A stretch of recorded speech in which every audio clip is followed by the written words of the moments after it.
हमने कोलेस्ट्रॉल बढ़ा हुआ है, सोदा बढ़ा हुआ है, तो इसको हमने 2 नंबर वाली तहरीक उज़लाती असाबी को हमने 3 नंबर उज़लाती गुद्दी खुश्क गर्म अद्वियात से इसको ख़ारिज करना है।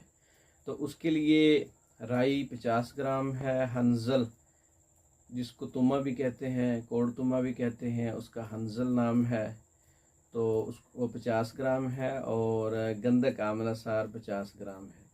तीनों हम वज़न लें और दिन में 3 से 4 बार ताज़ा पानी से इस्तेमाल करें। तो इससे कोलेस्ट्रॉल और सोदा जो खून के अंदर जमा हुआ है वो उसका इखराज शुरू हो जाएगा। तो उसको कुछ देर के लिए आप इस्तेमाल करें। तो उसके बाद अगर कोई थोड़ी कमी बेशी है, सही रिपोर्ट्स नहीं आ रही, तो हम इससे आगे भी जा सकते हैं। अगली तहरीक के अंदर गुद्दी इज़लाती खुश्की गर्मी में अपना गर्मी खुश्की में